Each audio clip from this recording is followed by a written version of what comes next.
बहुत दिन असह्य गरम पर काली माने सटरडे टिके वर्षा हैला परे इच्छा हैला किछि गरमा गरम आ कुड़कुड़िया हेइथिबो संध्या बेले किंतु टिके हेल्दी हेइथिबो कोन खाइबा पई इच्छा हैला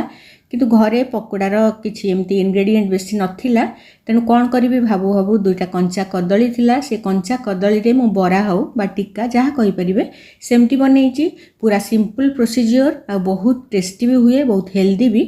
high everyone welcome to my kitchen again. तेणु ये जो कदली टिक्का मु करिछि एटा भी हमर कैंपस भितर जो कदली हेइतिला मु सेइथरे करिछि ताकू टिके कुड़कुड़िया बा टिके कहीं मु छाणीबिनी जेहेतु ताकू टिके कुड़कुड़िया करिया पई मु टिके कंचा चूड़ा ए पोहा जो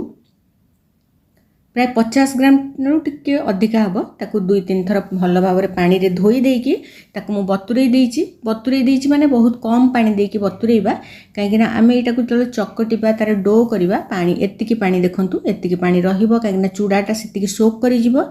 चूड़ा को बतुरई देकी किछि समय आमे छाडी देला परे देखो दुईटा कदली थिला कदली भी टिके रही जाइछि फ्रिज रे बोली टिके कला कला हेइछि किंतु भितरटा किछि खराब हेइनी तेणु मु भाबिली कदली तो एमती भी कदली हेल्दी आउ ता कदली को जदि आपण माने कोनोसी हेल्दी जिनिस को जदि आपण बेसी तेल मसला देकी बा छणाछणी करके करिवे तार फूड वैल्यू बहुत कमी जाए तेणु किछि आइडिया बाहर करके मु ताकू आज टिक्का करिछि किंतु कदली को सीधा सिझे देकी मु प्राय बरा करि थाए आज किंतु आउ टिके अलगा प्रकार करछि जेहेतु इतरे चूड़ा मिसेइछि एमती मु कदली की चोपा छड़े देकी ताकू कोरी देइथिली तापर ताकू पानी रे पकई देइथिली काहे कि जानचंदी आलू हैला कदली ए सब को पानी रे न पकइले कळा हे जाय तेणु ताकू कोरी की मु दुईटा आ फाळे एतिकीटा कदली थिला ताकू कोरी की पानी रे पकई देइछि तापर सेही समय सेटा पानी रे पड़िथिबो ताकू चिपुड़ी के हम रखिबा। ए समय कड़ाई रे मु 2 चम्मच देइछि सोरिष तेल टिके फुटण आ टिके भृषंग पत्र फ्लेवर पई देला परे पियाज मु दुईटा चॉप करी रखिथिली सेतर गोटे पियाज एथरे देकी भाजीबी काहेकि ना कदलीटा को मजे सिझेइनी कंचा कदली देखिथिबे तो ग्रेट करिक रखिछि आको पूरा भल भाबरे तार जो पानी थिबो ताकू चिपिकी बाहर कर दबा सुखिला पूरा कर दबा काहेकि ना एटा गोटे भजा भलिया करबा आ सेइथरे मु आज करबी टिक्का बा पकोड़ा बा बरा जहाँ आपण माने कहि परिबे किंतु टेस्ट तो पूरा आमे गरमा गरम जो पकोड़ा खाए जेमती छणा है कि आलू चॉप हैला कदली रो चॉप हैला बरा सेमती आसीबो ताकू ऐड कला परे कदली कोरा ऐड कला परे सेथरे मु टिके लूण हळदी गुंड आ लंका गुंड एमती देकी ताकू फ्राई कर दबा। कदलीटा तबले आमे कंचा कदली को पानी रे पकईथिबे चिपुड़ीला बेले आपण माने जानि परिबे जेटा टिके अठालिया आ टिके स्टिकी थाए हाथ रे भी लागी जाए टिके लाळुआ भी लागे तेणु मुझे भाजी देइछि कहीं कदली भी टिके रही जाइथिला ताकू टिके भल टेस्ट आसीबो बोली मु ताकू टिके जीरा पाउडर टिके धनिया पाउडर आ टिके एटा करी पाउडर टिके सेटा टिके देकी ताकू भल भाबरे फ्राई कर देबी जेमती आमे तरकारी कदली तरकारी करूचे बा आलू भजा करूचे जे कोनसी भजा करूचे सेमती मसला देकी एटा को पूरा सुखिला हवा जाए आ पूरा सिझिबा जाए भाजी दबा केवल एथि पई काहेकि मु आको सिझेइनी बोली नले आपन जो चाहिए सीधा कदली को सिझेकी आलू संगे चकटिकी बरा करि परिबे बहुत सहज उपाय भी सेटा हेई परिबो किंतु मोर कदली जेहेतु रही जाइथिला टिके मु सेति पे ताकू एमती करछि आउ टिके भी एटा आउरी टेस्ट भी टिके बढ़ाए एमती कले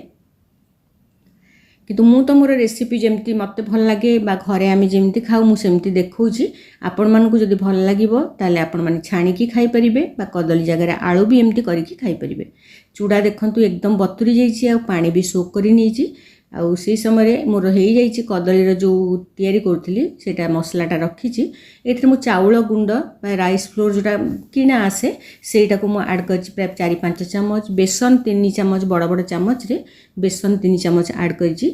ए सब पकोड़ार फ्लेवर दबो बोली आ टिके लंका गुंड सेइथरे भी पकेइथिली एथरे काश्मीरी मिर्च पाउडर टिके हळदी गुंड आ टिके लूण भी पकेइछि सेथरे टिके लूण थिला तन देखिकी केतिकी लूण दरकार हबो सेमती पकेइबा टिके चाट मसला आ टिके ब्लैक पेपर बा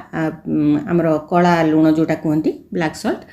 सेटा पकेइछि आ लेंबू गोटे लेंबूर फाळे ताकू चिपुड़ी की तार रस भी सेथरे दबा तो एमती करके ये जो मसला है ये आम कदली को ऐड करवा किंतु के कंचा जिनस ऐड कले टिके पकोड़ार फ्लेवर आसे से मु गोटे पियाज आउ जो काटिकी रखी सेटा को आ गोटे टमाटो ताकू काटिकी ये ऐड करिछि धनिया पत्र जिते चाहिए आपण मैंने दे पारे तापर रसुण अदा कंचा लंका यहाँ को मुझे छेचिकी देवी आउ पेस्ट थिले भी देई हबो किंतु छेचिक देले आउ टिके अलगा प्रकार टेस्ट तार आसे तेणु आको भल भाव छेची दबा लंका संगे अदा रसुण को तापर सेटा को ऐड करिबा। एबे देखंतु जेतिकी दरकार मोर मसला जहाँ सब दरकार मु देई साची भृसंग पत्र आउ टिके टेस्ट पई भी आपण माने देई परिबे। तापरे मु जो कदली जो मसलाटा करी सेटा एकदम ठंडा हो जाइए। यही कदली मसला को आपण माने चाहिए गोल गोल करिकी ताकू बेसन बुड़ेकी बा बिरीर जो डो हुए इडलीर ता देहरे बुड़ेकी आपण माने कदली चॉप बा आलू चॉप जेमती हमर हुए सेमती करि परिबे। किंतु जेहेतु मु एटा तावारे करिबी किंतु फ्लेवर पकोड़ा भलिया आसीबा दरकार सेतिपई मु एथरे एमती मु एई प्रोसीजर रे करिछि। आपण माने जे चाहिए बेसी गोल गोल एमती छोट छोट गोल गोल करिकी ताकू बेसन रो डो करिकी बुड़ेकी छाणी देबे। तेणु आपणको पसंद अनुसार करिवे किंतु मते जोटा भल लागे आमे घरे जेमती खाऊ मु सेमिति रेसिपी देखै थाए। तापरे तावारे मु तो ऑलिव ऑयल रे करछि चाहिए आपण माने सोरिष तेल रिफाइन तेल सबुथरे करि परिबे। एमती जत्ते पतला हे परिबो सेमती पतला करिकी एटा मु कर देछि एकाथरे करबी बोली। आ तापरे हठात सेही समय भी मो हस्बैंड कर फ्रेंड भी आसिले तेणु तांको दबा पई किछि मु जा भी आ घरे जहाँ भी स्नैक्स ला ता संगे मिसेकी पकोड़ा देबी बोली टिके जल्दी जल्दी रे करिया को चेष्टा कली। किंतु जल्दी तो करी हबनी काहेकि ना पूरा आमे जेहेतु कम तेल दे करूचे एटा पूरा बसई बसई की लो फ्लेम रे प्राय 10-15 मिनिट तो निश्चय लागिबो। हेल्दी जिनिस खाया को पड़िले आपण मानको टिके समय तो दबा को पड़िबो। गोटे आइटम पछे होउ ताकू हेल्दी बने की खाइबा बा पार्टी को भल लागिबो आ हेल्दी भी होउतबो सेमती करिकी खाइबा जरूरी।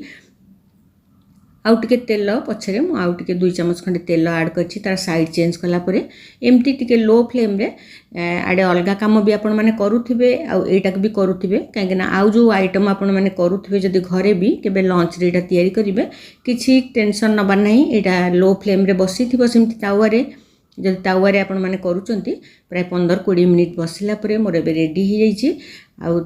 समस्त को भी बहुत बढ़िया लगिला मो हस्बैंड को फ्रेंड को भी बहुत भल लगिला। Stay tuned with another video.